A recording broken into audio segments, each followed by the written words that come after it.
Hello दोस्तों, कैसे हो आप सब लोग। फार्मेसी वाला भाई यूट्यूब चैनल में आप सबका स्वागत है। आज हम एक इम्पोर्टेंट टॉपिक जो कि सीएनएस से बिलोंग करता है, सीएनएस एक्टिंग ड्रग्स, वो आज अपना टॉपिक है एंटी साइकोटिक्स या anti psychotic drugs. Anti psychotic drugs, अब हम देखेंगे साइकोटिक्स। साइकोटिक्स किससे मिलके बनाए, किससे बनाए, साइकोसिस से।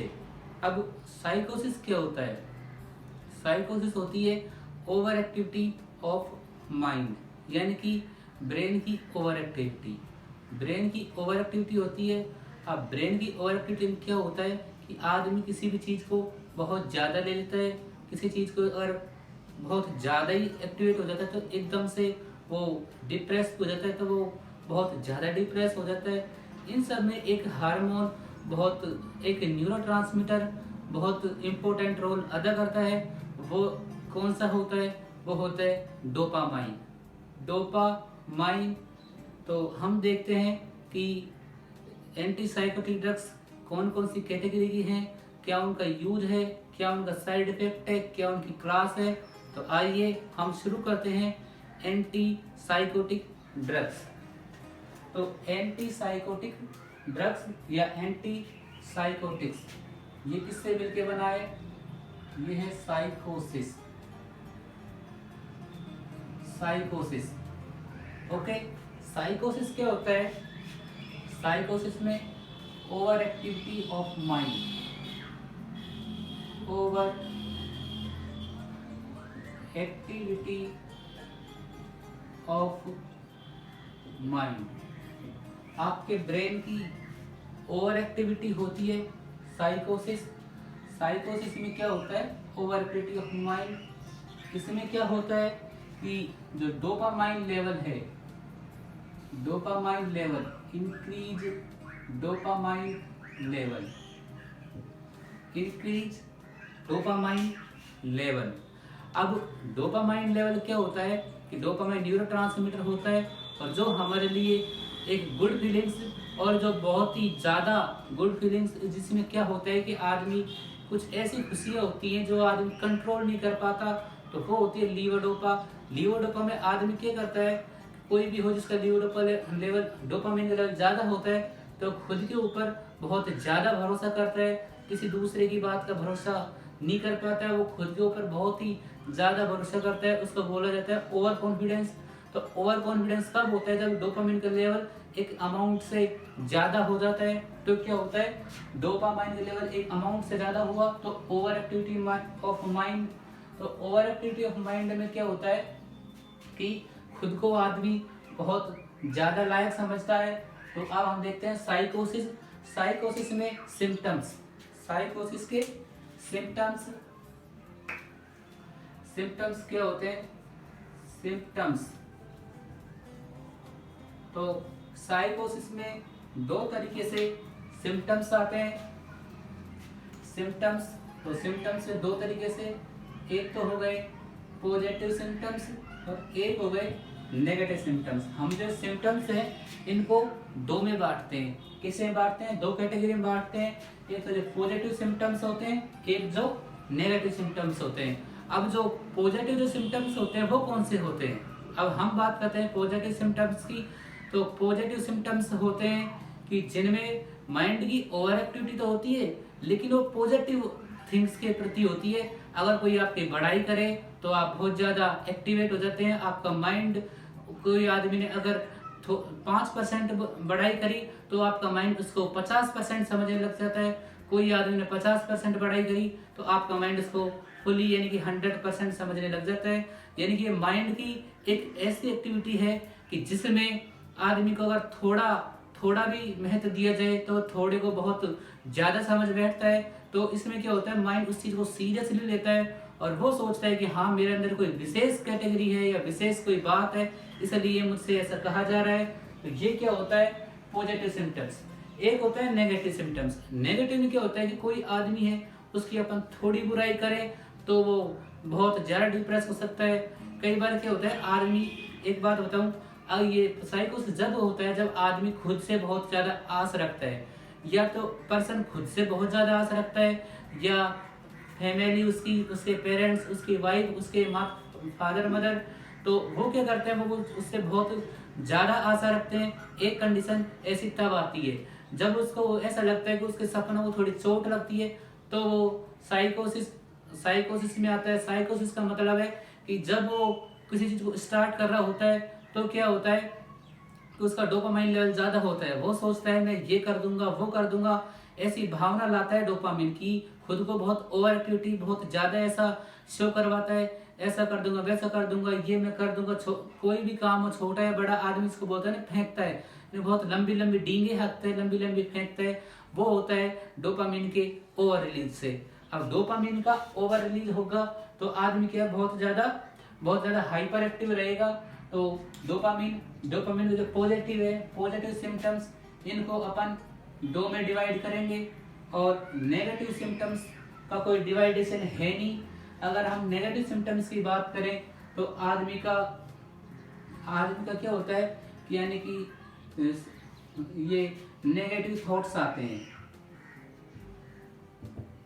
नेगेटिव थॉट्स आते हैं।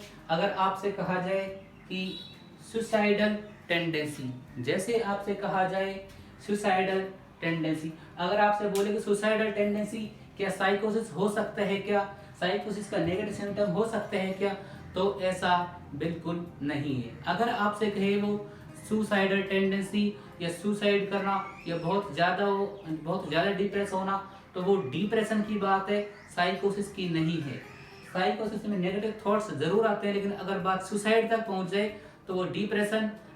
एक बात और बताऊं, डिप्रेशन छोटे टाइम के लिए होता है, और साइकोटिक्स, अगर कोई क्रोनिक डिप्रेशन ही साइकोसिस है। अगर हम साइकोसिस की बात करें तो साइकोसिस क्या होता है, एक समझने के लिए, क्रोनिक डिप्रेशन क्रोनिक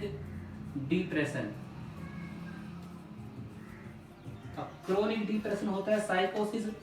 अब आप सोचो, डिप्रेशन लंबा खिंच गए, क्रोनिक डिप्रेशन साइकोसिस है, लेकिन सुसाइडल टेंडेंसी डिप्रेशन में आते हैं, जबकि आने किस में चाहिए, साइकोसिस में, क्योंकि साइकोसिस की लंबी पोजीशन है। तो दोस्तों अब एक बात बताएंगे, अगर डिप्रेशन ज्यादा लंबा हो गया तो आदमी के डिप्रेशन को ओवरकम करना सीख जाता है, उससे थोड़ी दूरी बना लेता है। अगर डिप्रेशन लंबा हुआ तो सुसाइडल टेंडेंसी नहीं आएगी। बाकी होना क्या चाहिए कि जैसे आदमी बहुत दिन से डिप्रेशन में है तो वो सुसाइड कर सकता है, जबकि ऐसा नहीं है। अगर आदमी बहुत दिन से डिप्रेशन में है तो ये बात तय है कि उसने उस डिप्रेशन का तोड़ियत निकाल लिया है, या उसने सोच लिया है कि चलो ठीक है, हो जाएगा, जैसा हो जाएगा। लेकिन अगर एक्यूट डिप्रेशन है, एक्यूट डिप्रेशन होता है कि एक साथ में बहुत ज्यादा विपत्तियों का पहाड़ टूटना, तो ऐसी कंडीशन में आदमी जल्दी से मतलब सुसाइड करता है, तो सुसाइड बहुत कम टाइम का जो डिप्रेशन होगा उसी में करेगा। तो जो क्रोनिक डिप्रेशन है वो हो जाता है साइकोसिस, और साइकोसिस एक तरीके से पागल। अब पागल आदमी क्या है, ये तो एक ही चीज के लिए पागल है, और जो एक ही चीज के लिए पागल है वो सुसाइड सहज ही नहीं करता है। तो नेगेटिव थॉट्स जरूर आते हैं, लेकिन अगर बात करें सुसाइडल टेंडेंसी की, तो सुसाइडल टेंडेंसी डिप्रेशन का है, ना कि साइकोसिस का। अब हम देखते हैं पॉजिटिव सिम्टम्स। अब नेगेटिव सिम्टम्स की एक बात और, कि आदमी खुद को इतना भी लायक नहीं समझ पाता कि वो कहीं खड़ा हो सके, या उसको इतना सम्मान मिलता है वो उससे कम में ही थोड़ा वो करने की सोचते हैं कि हाँ ठीक है, जैसा है जैसा ठीक है। अब पॉजिटिव सिम्टम्स को हम दो में बांटते हैं, एक तो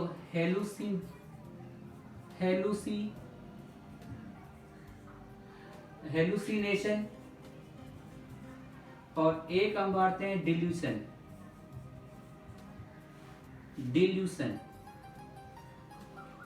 हेलुसिनेशन और डिल्यूशन, ये दोनों क्या है, ये दोनों ब्रेन की एक्टिविटीज हैं। हेलुसिनेशन, अब हम हेलुसिनेशन की बात करें तो हेलुसिनेशन होता है कॉमनली भ्रम। अगर इसको इस सोचें तो ये क्या होता है, भ्रम यानी कि विभ्रामित पोजीशन होती है, ये विभ्रामित अवस्था। कौन सी अवस्था, विभ्रामित अवस्था या भ्रमित अवस्था, कि आदमी जो भ्रम होता है उसी को सत्य मानने लगता है कि हाँ ऐसा है। जैसे अपन देखते हैं कि स्वप्न में कोई चीज घटित होती है तो आदमी के सोचते हैं कि हाँ यार ऐसा है, तो हमने जैसे कभी बाई द वे कोई चीज ऐसी कैसे रियलिटी में घटित हो जाए, तो आदमी जैसे किसी को कुछ दिखा और उसको होश में आने पर भी थोड़ा वही चीज दिखती है। अगर जब तक होश में आने पर वो चीज नहीं दिखती है तब तक तो वो उसके लिए सपना होता है, तब तक तो वो उसके लिए सपना होता है, तो वो विभ्रमित कंडीशन में होता है। लेकिन जैसे ही उसके जैसा या उससे थोड़ा रिजेंबल करता हुआ, थोड़ा क्लोजली रिजेंबल कोई चीजें वास्तविक में घट जाती है तो वो डिल्यूशन में हो जाता है। डिल्यूशन में क्या आता है, जो हेलुसिनेशन विभ्रामित स्टेट है, विभ्रामित कंडीशन है, इसमें तो आदमी भ्रम में ही रहता है, चलो ठीक है ऐसा हुआ होगा, कुछ रियलिटी एक्चुअलिटी में नहीं है। लेकिन जब वही भ्रम अपना एक्चुअलिटी का रूप ले ले, अपन को ऐसा लगे कि हाँ यार उस दिन अपना को जो सपना आया था वो सही था, ऐसा एक्चुअल में होता है, तो वो होता है डिल्यूशन कंडीशन। अब हम देखते हैं कि यहाँ तो क्या था कि आदमी को क्या लग रहा था कि यार हाँ ऐसा हुआ होगा, ऐसा होता होगा, लेकिन उसके माइंड ने वो चीज मानने से इनकार कर दिया। उसका माइंड इस चीज को सजेस्ट कर रहा है अभी भी कि नहीं यार ऐसा रियलिटी में नहीं होता, ऐसा रियलिटी में नहीं होता, वो तो होगा सपने में होगा, ऐसा एक्चुअलिटी में नहीं होगा। तो इसमें क्या होता है कि आदमी को परसेप्शन के ऊपर डिपेंड है, आदमी को आभास होता है। तो इसमें क्या होता है, आदमी इसमें दो चीजें आती हैं, एक तो आता है रॉन्ग परसेप्शन,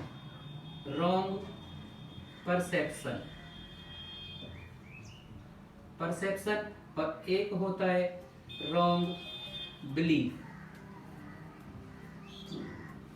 रॉन्ग परसेप्शन और रॉन्ग बिलीफ, यानी कि इसमें आदमी को परसेप्शन यानी होता है आभास होना। इसमें पर्सन को क्या है कि उसको गलत आभास होता है, उसको ऐसा लगता है कि नहीं यार हाँ इस जगह भूत है, इस जगह ऐसी चीजें हैं। उसको जैसे किसी को पहले से पता है कहीं पे भूत है और वो वहां पे जाता है, जाता तो उसके माइंड में एक चीज फिट रहती है कि यार भूत है, अपन जा तो रहे हैं लेकिन भूत है।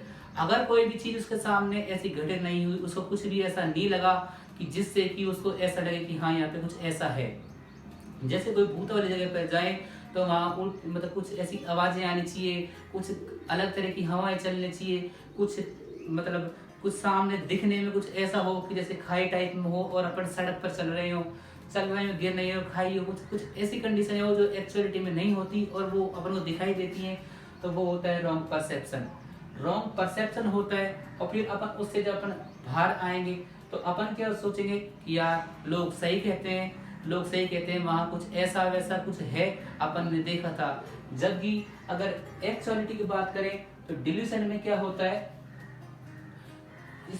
इसमें तो होता है रॉन्ग परसेप्शन, रॉन्ग बिलीफ नहीं होता, रॉन्ग बिलीफ इसमें नहीं होता, रॉन्ग परसेप्शन होता है, और इसमें आता है रॉन्ग बिलीफ,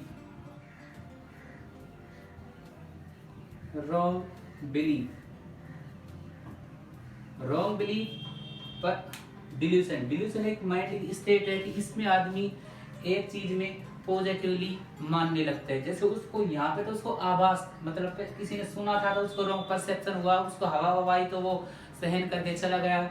लेकिन डिल्यूशन में क्या होगा कि उसको विश्वास हो जाएगा कि हाँ ऐसा एक्चुअलिटी में है, तो उसको क्या गलत चीज, वो चीज गलत थी, ऐसा कुछ था नहीं, बस वैसे ही उसके सामने जो इंस्टेंटली जो एक्शंस हुए उसने उन्हीं के आधार पर उसको सत्य मान लिया, तो उसे बिलीफ हो गया। लेकिन बिलीफ जैसा रॉन्ग बिलीफ हुआ है। तो ये एक माइंड स्टेट है कि किसी को रॉन्ग परसेप्शन पे आदमी थोड़ा कंट्रोल करता है, लेकिन डिल्यूशन जब हो जाता है तो वो उस चीज की क्रोनिक स्टेट होती है और रॉन्ग बिलीफ, उसको गलत बात पर ही विश्वास हो जाता है। तो ये होता है डिल्यूशन, ये होता है हेलुसिनेशन। होता है क्या, इसमें डोपामाइन का लेवल बढ़ जाता है। किसका लेवल बढ़ जाता है? डोपामाइन का लेवल बढ़ जाता है। डोपामाइन का लेवल बढ़ जाता है आदमी तो अति आत्मविश्वास, डोपामाइन का लेवल बढ़ता है तो क्या होता है, अति आत्मविश्वास में रहता है आदमी, ये कर दूंगा वो कर दूंगा, ठीक है, अति आत्मविश्वास। इसके बारे में अपन देखें symptoms positive, negative, hallucination, delusion, विभ्रांत स्टेट और रॉन्ग परसेप्शन, रॉन्ग बिहेवियर, और इसी में आता है रॉन्ग बिलीफ। इसमें केवल उसको गलत का आभास होता है, वो ऐसा श्योरली नहीं कह सकता कि ऐसा ही है। अगर जिस दिन उसका एक्चुअलिटी से मैच हो जाएगा उस दिन वो कहेगा कि हाँ ऐसा है। जब तो उसको एक्चुअलिटी से रियलिटी से मैच नहीं होगा वो ऐसा नहीं कहेगा। लेकिन डिल्यूशन ऐसा होता है कि इसमें एक्चुअलिटी से सामना हो या ना हो, वो उस चीज का बहुत ही ज्यादा सीरियसली ले लेता है और उसको गलत पर ही विश्वास हो जाता है। अब उसको ये कंडीशन ऐसी, अगर उसको सही चीज दिखाएं तो उसका वो भ्रम टूट सकता है, लेकिन ये चीज ऐसी है उसको सही चीज 2-3 बार दिखाएंगे तो नहीं टूटेगा, उसको विश्वास दिलाना पड़ेगा कि ऐसा नहीं है, ऐसा नहीं है, ऐसा नहीं है। फिर उसका माइंड उस चीज के बारे में सोचेगा और वो तब उस चीज से ओवरकम होगा। नेगेटिव में तो नेगेटिव थॉट्स आते हैं, ठीक है, और सुसाइडल टेंडेंसी तो पता है कि होती है किसी में, डिप्रेशन में, और इसमें नेगेटिव थॉट्स आते हैं, ठीक है। तो ये थे अपने डिप्रेशन के सिम्टम्स। अब हम देखते हैं ड्रग्स की जो बात करते हैं, ड्रग्स में अपन देखते हैं कि 2 तरीके से इनका क्लासिफिकेशन है। एक तो है टिपिकल, कौन सी, टिपिकल, एक है एटिपिकल, कौन सी है, एटिपिकल। दोस्तों 2 तरीके की यहाँ पे ड्रग्स आती हैं, कौन सी आती हैं, टिपिकल और एटिपिकल। अब टिपिकल ड्रग्स में कौन से सिम्टम्स को ब्लॉक करेगी और एटिपिकल कौन से सिम्टम्स को ब्लॉक करेगी, इस चीज को लेकर इनका 2 तरीके से क्लासिफिकेशन किया हुआ है। अब हम देखते हैं टिपिकल यानी टिपिकल किससे मिलकर बना है, टाइप से। टाइप का मतलब है कि वो एक टाइप होता है। टाइप हर चीज के अलग अलग टाइप हो सकते हैं, लेकिन जब हम किसी पर्टिकुलर टाइप की बात करते हैं तो हमेशा केवल एक ही टाइप की बात करते हैं। तो हम टिपिकल का मतलब है ये कोई भी एक तरीके के जो सिम्टम्स होते हैं, कोई भी एक तरीके का सिम्टम होता है उसको कंट्रोल करती है। और जो एटिपिकल मतलब उसकी कोई टाइप नहीं है, उसकी कोई खुद की प्रॉपर्टी नहीं है, तो उसको देख के कह नहीं सकते कि हाँ ये ऐसा ही है, या उस चीज को कंट्रोल कर सकता है, या ऐसा बिहेव कर सकता है, या ऐसा बिहेव करता है। इसके बारे में कोई श्योरिटी की पोजीशन नहीं है, इसके बारे में श्योरिटी की पोजीशन है। इसके बारे में कह सकते हैं कि यह ऐसा है या ऐसा नहीं है, या वो ये काम कर सकता है या वो ये काम नहीं कर सकता, कुछ भी हो, लेकिन श्योरिटी रहती है। कोई आदमी से बोला जाता है कि वो किसी को मार नहीं सकता, वो किसी को मार सकता है, तो किसी के बारे में श्योरिटी वाली बात होती है कि कोई भी एक उसकी नेचर के अकॉर्डिंग अपन कह सकते हैं, वो टिपिकल में आती है। और एटिपिकल वो होती है जिसमें किसी को कोई पता नहीं होता, जिसके बारे में अनजान का मतलब कह नहीं सकते। कोई अनजान आदमी है, उसके बारे में पूछे क्या ये ऐसा कर सकते, तो आप क्या बोलोगे कि भाई मैं तो इसको जानता ही नहीं हूँ, मेरे को क्या पता है कर सकता है नहीं कर सकता, क्योंकि वहां के अपन श्योरिटी नहीं है। तो जहाँ पे श्योरिटी नहीं हो वहां तो एटिपिकल, और जहाँ पे श्योरिटी हो, कोई आदमी कुछ कह सकता हो, वो होते टिपिकल। टिपिकल मतलब बना है टाइप से, और टाइप इन प्रकार। अब प्रकार का मतलब है कि उसके अंदर कोई ना कोई ऐसी एक्टिविटी है या नहीं है तो आदमी कह सकता है। तो ये होते टिपिकल। तो टिपिकल की जो वो है, इसमें अपन देखते हैं टिपिकल क्या करती है, पॉजिटिव सिम्टम्स को ब्लॉक करती है ओनली, ठीक है, block positive symptoms, block positive symptoms. यानी कि टिपिकल है कि वो केवल पॉजिटिव को ब्लॉक कर देगी, और ये जो एटिपिकल है ये ब्लॉक पॉजिटिव एंड निगेटिव, यानी कि पॉजिटिव एंड निगेटिव सिम्टम्स। अब इसका मतलब ये है कि तो केवल पॉजिटिव सिम्टम्स को ब्लॉक करेगी, हेलुसिन डिल्यूशन को ब्लॉक करेगी, और ये जो एटिपिकल वाली है ये इनको ब्लॉक करेगी, इनको ब्लॉक करेगी, इनको ब्लॉक करेगी। एक बात है कि पॉजिटिव और नेगेटिव दोनों को ब्लॉक करती है। इससे अगर पोटेंट की बात करें तो पोटेंट की बात आएगी इनमें से, ठीक है, कि पॉजिटिव और नेगेटिव दोनों को ब्लॉक करती है। अच्छा, ये टिपिकल है, ये तो केवल इन दोनों जो हेलुसिनेशन और डिल्यूशन है इसी को ब्लॉक करेगी। एटिपिकल पॉजिटिव के साथ साथ जो नेगेटिव वाले हैं, नेगेटिव थॉट है, नेगेटिव कंडीशन है, उसको भी ब्लॉक करेगी। तो हियर वी आर गोइंग, तो अब हम देखने जा रहे हैं ड्रग्स का क्लासिफिकेशन। तो ये अपने साइकोसिस था, साइकोसिस के सिम्टम्स देखे, ठीक है। सिम्टम्स के बाद में आती है क्लासिफिकेशन ऑफ ड्रग्स, ठीक है। तो अपन ने क्या देखा, एक तो देखा सिम्टम, सिम्टम्स। अब दूसरा है क्लासिफिकेशन। ठीक है, तो अब अपन देखते हैं क्लासिफिकेशन।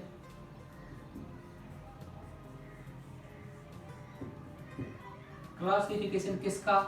ड्रग्स का। तो जो ड्रग्स का जो क्लासिफिकेशन है वो 4-5 कैटेगरी में बटा हुआ है। तो हम देखते हैं क्लासिफिकेशन, और इसमें कौन सी ड्रग्स का क्लासिफिकेशन आएगा? Four typical.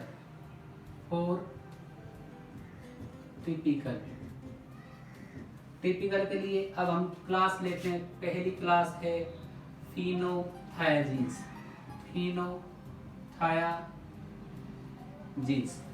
कौन सी क्लास है? फिनोथायाजीन्स।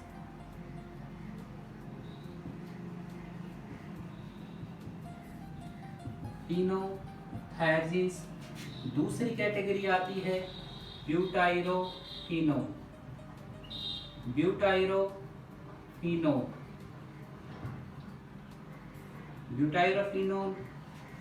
तीसरी आती है रावोल्फिया एल्केलॉइड्स। पहली थी फिनोथायाजीन्स, दूसरी ब्यूटाइरोफिनोन, तीसरी रावोल्फिया एल्केलॉइड्स, चौथी है तीसरी ये है डाइफिनाइल ब्यूटाइल पाइपेरिडीन। Diphenyl butyl पाइपेरिडीन। चौथी है रावोल्फिया। चौथी कौन सी है? Rauwolfia alkaloids. चौथी आती है रावोल्फिया एल्केलॉइड्स।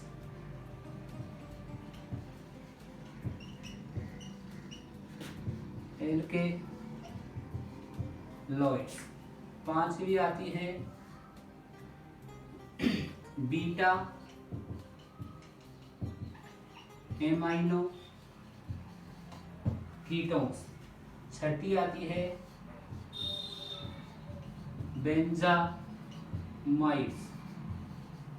बेंजामाइट्स। और जो सातवीं आती है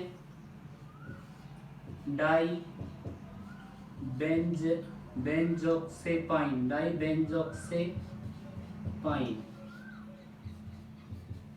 तो ये थी हमारी कैटेगरीज। पहली कैटेगरी की हम बात करें तो वो कौन सी है? तो वो है फिनोथायाजीन्स। और फिनोथायाजीन्स अगली कैटेगरी है ब्यूटाइरोफिनोन। कौन सी है? ब्यूटाइरोफिनोन। तीसरी कैटेगरी कौन सी है हमारी? वो है डाइफिनाइल ब्यूटाइल पाइपेरिडीन। कौन सी है? Diphenyl butyl पाइपेरिडीन। और जो चौथी कैटेगरी है वो है रावोल्फिया एल्केलॉइड्स। कौन सी कैटेगरी है चौथी? Rauwolfia alkaloids. और जो पांचवी कैटेगरी हमारी है वो कौन सी है? पांचवी बीटा एमिनो कीटोन। कौन सी कैटेगरी है पांचवी? Beta amino ketone. छठी बेंजामाइट्स। बीटा एमिनो कीटोन और ये है बेंजामाइट्स। कौन सी है? बेंजामाइट्स।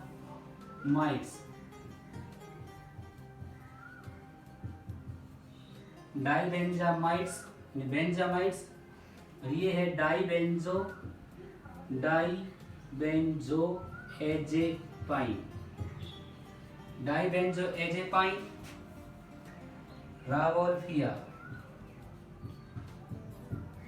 Rauwolfia alkaloids. तो ये हमारी क्या है? ये हमारी कैटेगरीज ऑफ ड्रग्स है। तो पहली कैटेगरी फिनोथायाजीन, दूसरी कैटेगरी ब्यूटाइरोफिनोन, तीसरी category diphenyl butyl पाइपेरिडीन, diphenyl butyl पाइपेरिडीन, पाइपेरिडीन। जो चौथी कैटेगरी हमारी है वो है रावोल्फिया एल्केलॉइड। चौथी कैटेगरी क्या है? Rauwolfia alkaloid. पांचवी कैटेगरी है बीटा एमिनो कीटोन। छठी कैटेगरी है बेंजामाइड। और जो सातवीं कैटेगरी है वो है डाइबेंजो एजेपाइन। हालांकि एक आठवीं कैटेगरी और आती है, वो आती है एटिपिकल। एटिपिकल आठवीं की अपनी क्लास इधर लिख लेते हैं, एटिपिकल। एटिपिकल तो ये तो अपने थी, जो टिपिकल में आते हैं फोर टिपिकल, ये एटिपिकल। अब अपन फिनोथायजीन्स है, फिनोथायजीन्स का क्लासिफिकेशन अपन देखेंगे, जिनके अंदर फिनोथायजीन रिंग होती है। अब पहले मैं आपको बताता हूँ फिनोथायजीन रिंग के बारे में। तो फिनोथायजीन एक ट्राईसाइक्लिक रिंग होती है, ट्राईसाइक्लिक रिंग होती है जिसमें 9 और 10 पोजीशन पर N और S, यानी कि 9 पोजीशन पर तो होता है S और 10th पोजीशन पे होता है जो 9 पोजीशन जो है डाइबेंजो। आप समझने की कोशिश करना। फिनोथायजीन, फिनोथायजीन में क्या है कि ये फिनोथायजीन रिंग होती है S, ये N और ये जो रिंग जो होती है ये कौन सी होती है? फिनोथायजीन रिंग है। इसमें अपन मार्किंग शुरू करें तो 1 2 3 4 5 6 7 8 फिर 9 और 10। ठीक है, तो ये अपनी होती है मार्किंग। तो अपन को स्ट्रक्चर में इतना ज़्यादा नहीं जाना, वो जस्ट आपको बताने के लिए बताया है कि ये फिनोथायजीन रिंग होती है। और फिनोथायजीन जो कैटेगरी ड्रग्स हैं उनमें ड्रग्स कौन कौन सी आती हैं? तो इम्पोर्टेंट ड्रग है, हाईली एक्टिव या हाईली पोटेंट ड्रग है इसकी, इस कैटेगरी की। तो अपन ड्रग लिखते हैं प्रोमाजीन। कौन सी ड्रग आती है? पहली ड्रग प्रोमा, कौन सी कैटेगरी की है? प्रोमाजीन। प्रोमाजीन, प्रोमाजीन के बाद में क्लोर प्रोमाजीन। कौन सी ड्रग आ गई? CPZ। प्रोमाजीन, क्लोर प्रोमाजीन और एक आती है इसी में ट्राइफ्लुप्रोमाजीन। ट्राइफ्लुप्रोमाजीन एक टाइप तो इसका ये है। और जो दूसरा टाइप है भाई प्रोमाजीन, क्लोरप्रोमाजीन, ट्राइफ्लुप्रोमाजीन। ठीक है, प्रोमाजीन, क्लोरप्रोमाजीन, ट्राइफ्लुप्रोमाजीन। अब एक इसमें आती है प्रोमाजीन, क्लोरप्रोमाजीन, ट्राइफ्लुप्रोमाजीन। और जो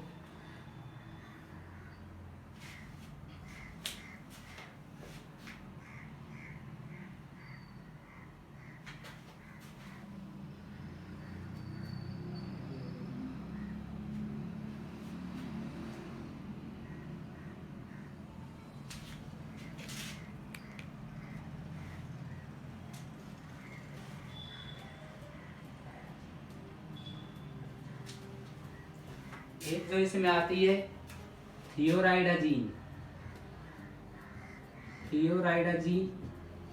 और एक इसमें आती है प्रोक्लोरपेराजीन, प्रोक्लोरपेराजीन।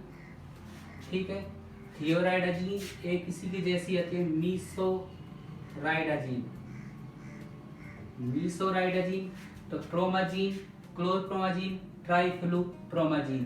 एक जो है फिनोथायजीन्स में, लेकिन उसकी कैटेगरी अलग में बांटी हुई है। तो थियोराइडाजीन और मीसोराइडाजीन। प्रोक्लोरपेराजीन एक होते हैं प्रोक्लोरपेराजीन, परफेनाजीन,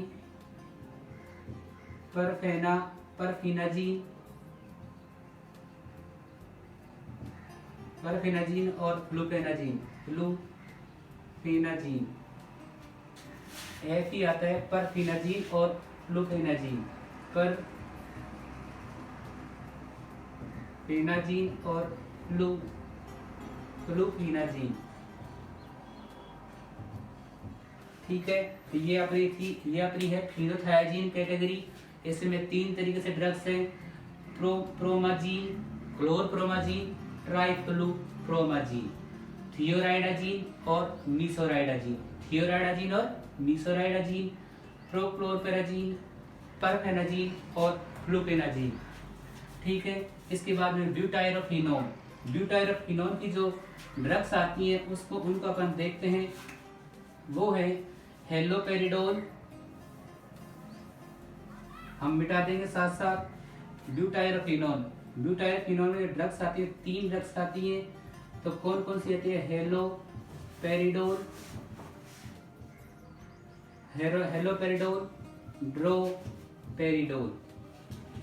ड्रोपेरिडोल और ट्राइफ्लुपेरिडोल। कौन कौन सी कैटेगरी ड्रग्स आ गई इसमें? हेलोपेरिडोल, ड्रोपेरिडोल और ट्राइफ्लुपेरिडोल। ठीक है, इसके बाद में हमारी जो अगली कैटेगरी की ड्रग्स आती है वो आती है डाइफिनाइल ब्यूटाइल पाइपेरिडीन। डाइफिनाइल ब्यूटाइल पाइपेरिडीन, इसमें याद रखना है पी और पी। इसमें फिनाइल, एक पी ये रहा, एक पी ये रहा, 2 पी है ना इधर, तो इसमें 2 पी से याद रखना है। एक तो है पेन फ्लोरिडोल और एक ड्रग आती है पीमोजाइड। कौन सी आती है? पीमोजाइड, पेन फ्लोरिडोल और पीमोजाइड। एक आती है रावोल्फिया एल्कलॉइड्स। रावोल्फिया एल्कलॉइड्स में एक ड्रग आती है, वो आती है रिसरपाइन। रिसरपाइन बहुत इंपॉर्टेंट ड्रग है, रावोल्फिया एल्कलॉइड्स। एक अपनी जो अगली कैटेगरी है वो है beta amino ketone. Beta amino ketone में ड्रग आती है मोलिंडोन। कौन सी के ड्रग आती है? मोलिंडोन।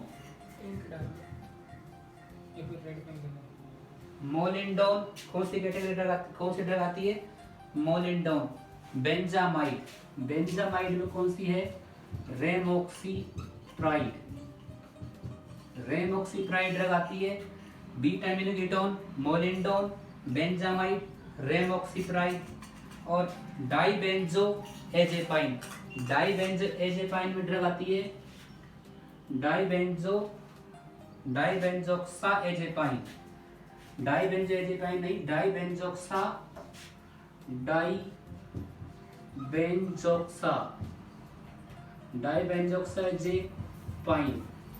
डाइबेंजोक्साएजेपाइन में ड्रग आती है। कौन सी आती है? लॉक्सापाइन। ठीक है, तो ये हमारी जो टिपिकल की हमने देखी। टिपिकल की जो ड्रग्स आती है वो है फिनोथायाजीन में प्रोमाजीन, क्लोरप्रोमाजीन, ट्राइफ्लुप्रोमाजीन। और आपको जो 3 कैटेगरी और बताई थी जिनमें प्रोक्लोरपेराजीन, ट्राइफ्लुपेराजीन। ठीक है, 3 तरीके की ड्रग्स बताई। और इसके बाद में आती है ब्यूटाइरोफिनोन में ड्रग्स आती है हेलोपेरिडोल, ड्रोपेरिडोल और ट्राइफ्लुपेरिडोल। कौन सी? हेलोपेरिडोल, ड्रोपेरिडोल और ट्राइफ्लुपेरिडोल। कौन सी? ट्राइफ्लुपेरिडोल,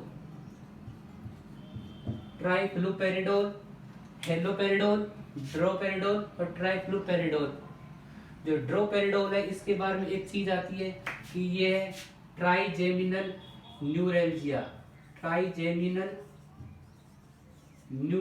में यूज आती है। ट्राइजेमिनल न्यूरैल्जिया में कौन सी ड्रग यूज आती है? ड्रोपेरिडोल, एक आता है ट्राइफ्लोरिडोल। ठीक है, अब अगली कैटेगरी जो है अपनी वो है डाइफिनाइल ब्यूटाइल पाइपेरिडीन। कौन सी कैटेगरी है? डाइफिनाइल यानी कि 2 फिनाइल रिंग, ब्यूटाइल और पाइपेरिडीन। तो इसमें पाइपेरिडीन, तो एक पी एरा, तो डाइफिनाइल, फिनाइल वाला पी, पाइपेरिडीन वाला पी, यानी कि इसमें 2 पी आ रहे हैं, तो 2 पी अपने ड्रग्स में आएंगे।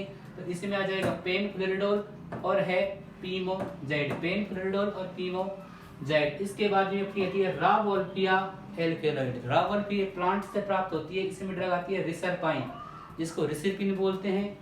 ठीक है, रिसरपिन एंटी हाइपरटेंसिव भी है और एंटी साइकोटिक भी है।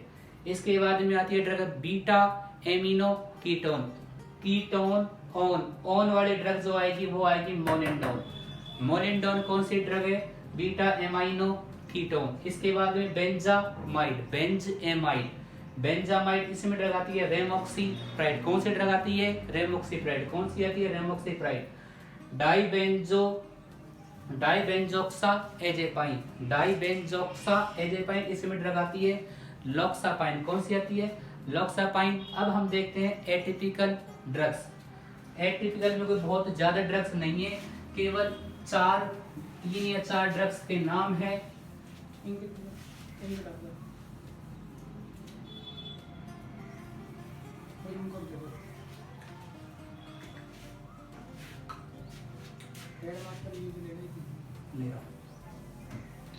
जो अगली जो ड्रग्स आएंगी वो आएंगी, ये तो थी टिपिकल आपने देखी। अब अगली जो ड्रग्स आएंगी वो आएंगी 4 एटिपिकल। कौन सी आएंगी? 4 एटिपिकल।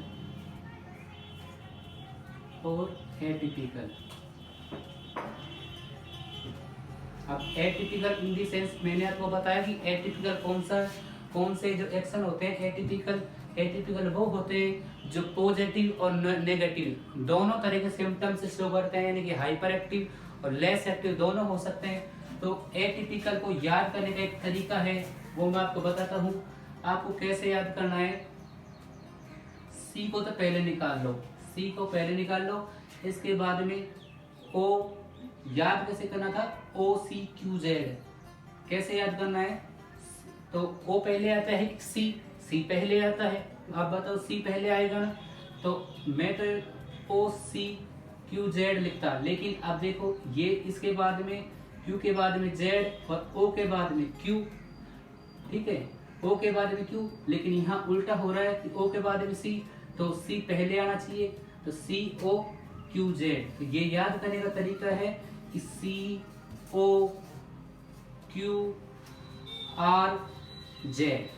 5 ड्रग्स आती हैं। तो सी से अपना बनेगा क्लोजापाइन, ओ से बनेगा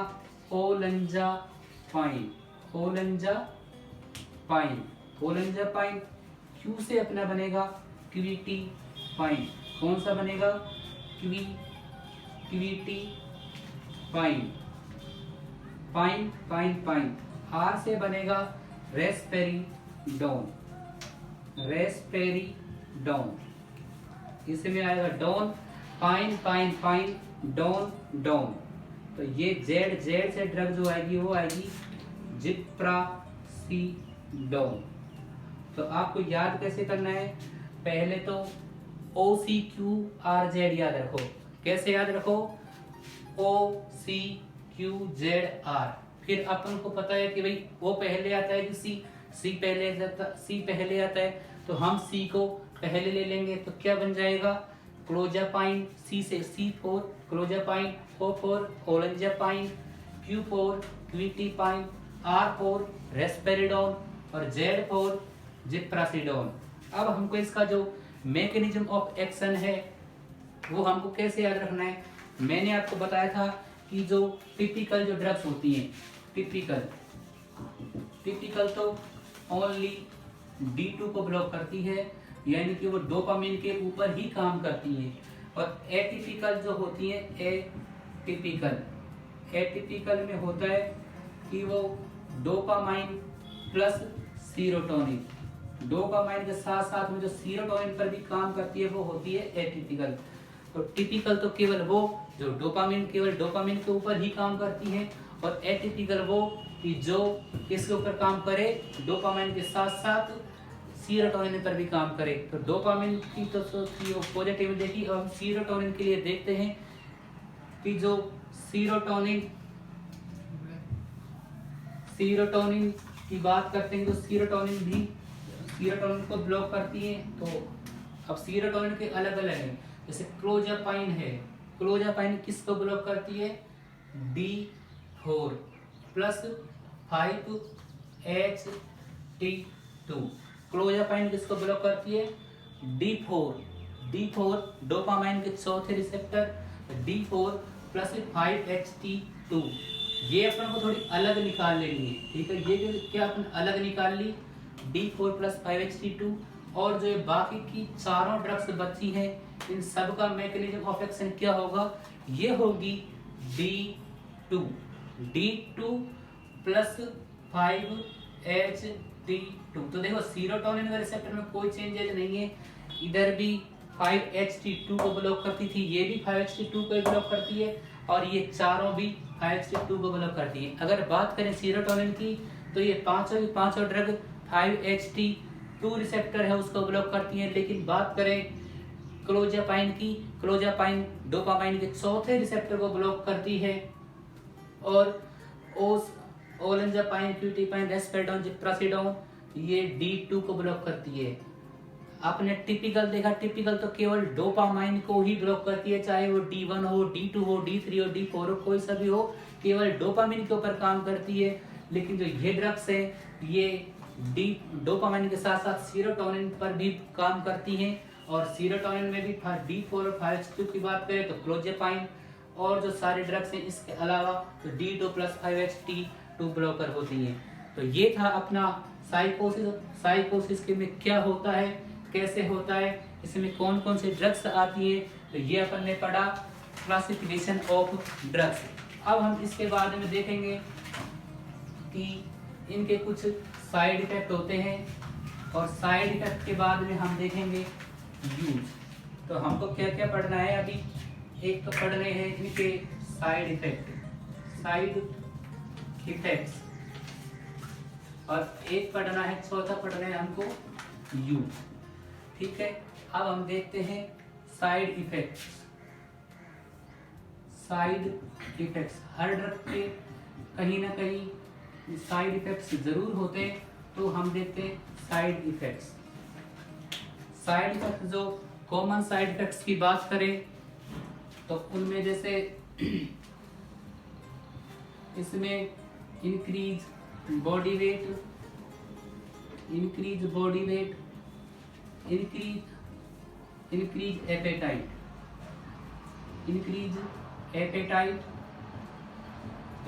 होते हैं भूख बढ़ जाना। जब भूख बढ़ेगा तो आदमी ज्यादा खाएगा तो ज्यादा सोएगा, तो सीडेशन होगा। जब आदमी ज्यादा खाएगा और खाने के बाद में सोएगा, तो इससे क्या हो जाता है, इंक्रीज बॉडी वेट। तो इंक्रीज एपेटाइट, सीडेशन और बॉडी वेट।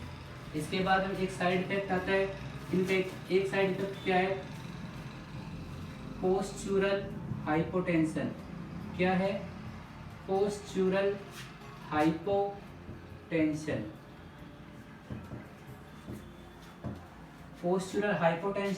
पोस्चुरल यानी स्टैंडिंग पोस्चर में खड़ा रहता है तो उसको बीपी कम फील होता है, तो इसको बोलते हैं ऑर्थोस्टैटिक हाइपोटेंशन। इस कंडीशन में क्या होता है, आदमी को हाइपोटेंशन हो जाता है, उसका बीपी कम हो जाता है, उसको खड़े खड़े कोई चक्कर आने लगते हैं।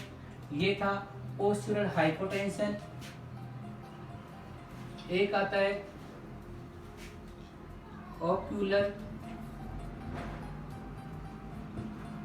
Ocular problems.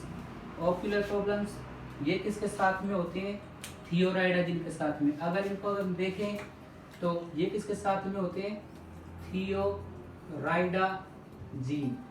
थियोराइडाजिन के साथ में क्या प्रॉब्लम होती है, ओक्यूलर प्रॉब्लम्स होती है, पोस्चुरल हाइपोटेंशन, ठीक है। तो ये इनके कुछ कॉमन साइड इफेक्ट थे। एक आता है EPD.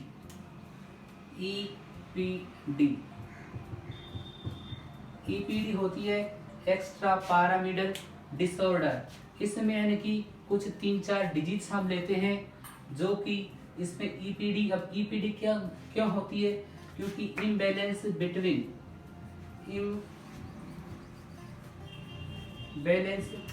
Between dopaminergic dopaminergic and cholinergic activity. Cholinergic activity तो ये होती है ईपीडी। ईपीडी में 3-4 जो डिजीज आती हैं हम उसके बारे में देखते हैं। तो अब जो ईपीडी है, ईपीडी थोड़ा बड़ा थोड़ा टॉपिक है, तो इसमें क्या 3-4 अपन को सिम्टम्स कवर करने पड़ेंगे। तो ईपीडी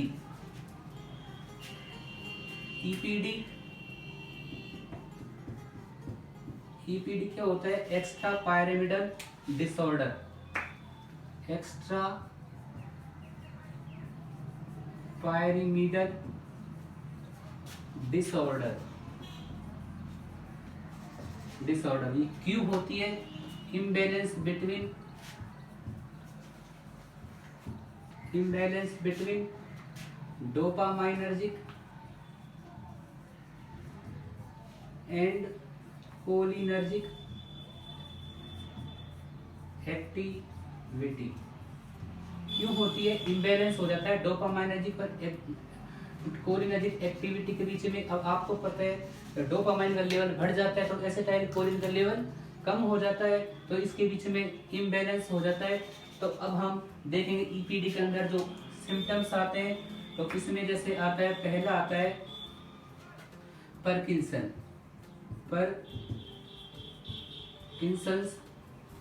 दूसरा जो आता है, एक तो आता है पार्किंसंस, एक जो आता है एकेथेसिया। एक जो आता है वो आता है पार्किंसंस, एकेथेसिया। एक आता है टार्डिव डिस्काइनेसिया।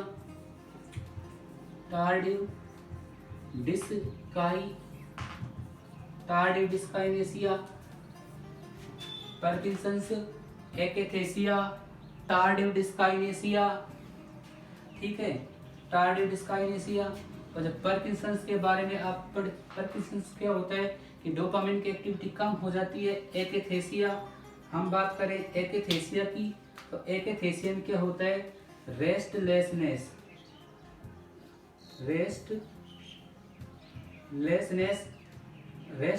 होती है। और टार्डिव डिस्काइनेसिया ये कुछ अलग अलग तरीके के सिम्टम्स होते हैं। इनमें जब एक्टिविटी इम्बैलेंस होती है तब ये सिम्टम्स आते हैं। और हम टार्डिव डिस्काइनेसिया की बात करें तो जैसे कुछ हर आदमी के स्पेशल एक्शंस होते हैं। जैसे किसी आदमी का बार बार जीभ को होठों पर लाना, किसी आदमी का बार बार गर्दन को हिलाना, और किसी आदमी में क्या होता है कि उनको बार बार उनको किसी हाथ हिलाने की आदत होती है, किसी को पैर हिलाने की। उनका फिक्स होता है कि हर 2 मिनट में 1-2 मिनट में उनका यह एक्शन रिपीट होता है। जैसे कई लोग जैसे होठ जीभ पर लाने की आदत होती है, तो वे क्या करते हैं? बार बार होठों को जीभ पर लाते हैं। तो ये होता है tardive dyskinesia, Parkinson's, akathisia, tardive dyskinesia. एक होता है malignant neuroleptic syndrome. Malignant neuroleptic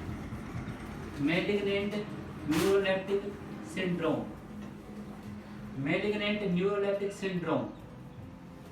तो इसमें हमको एक चीज याद रखनी है कि इसमें बीपी का फ्लक्चुएशन होता है। इसमें क्या होता है? BP fluctuation. Malignant neuroleptic syndrome यानी इसमें होता है बीपी फ्लक्चुएशन। बीपी यानी ब्लड प्रेशर, बीपी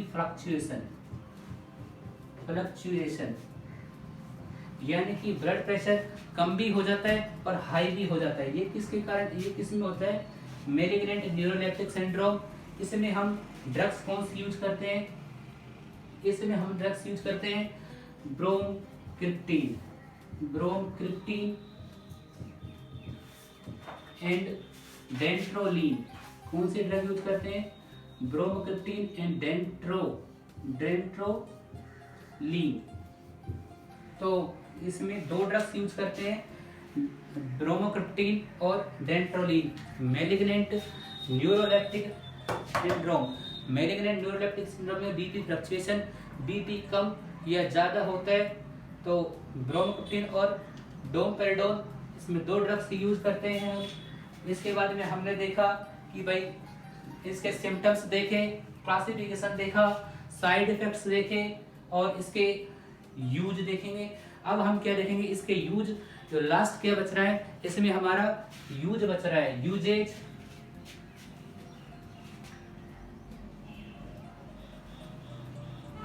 अब हमारा यूजेज, यूज में 3 यूज तो बहुत ही कॉमन है, जो अक्सर एग्जाम से में आते रहते हैं, रिपीट भी होते हैं। तो इसमें हम देखते हैं यूजेज।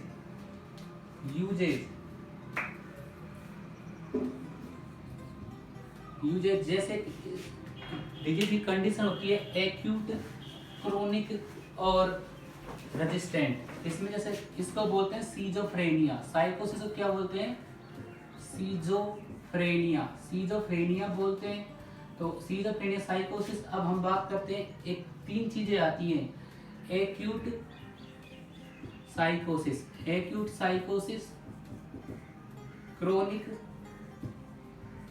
क्रोनिक साइकोसिस और रेजिस्टेंट। एक्यूट, क्रोनिक और resistant. Acute, chronic, resistant. Acute में आती है हेलोपेरिडोल।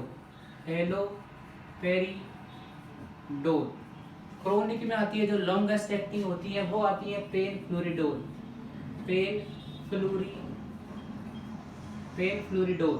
और रेजिस्टेंट में आती है जो D4 वाली आती है, D4 प्लस 5HT2 ब्लॉकर, यानी कि क्लोजापाइन। एक्यूट साइकोसिस हेलोपेरिडोल। क्रोनिक जो लंबे टाइम से रहता है, पेनफ्लूरिडोल, जो लंबे टाइम से रहता है, इसका मतलब उसमें लॉन्गेस्ट एक्टिंग ड्रग्स काम में आएंगी, जो लंबे टाइम से चलता है। और रेजिस्टेंट में क्या होता है, क्लोजापाइन। ठीक है, तो ये था अपना साइकोसिस में हमने ड्रग देखी, ड्रग के सिम्टम्स साइकोसिस के सिम्टम देखे, क्लासिफिकेशन ऑफ ड्रग्स देखा, साइड इफेक्ट्स देखे, यूज देखे। तो थैंक यू फॉर वाचिंग। अगर आपको मेरा वीडियो पसंद आया हो तो please like, share and comment.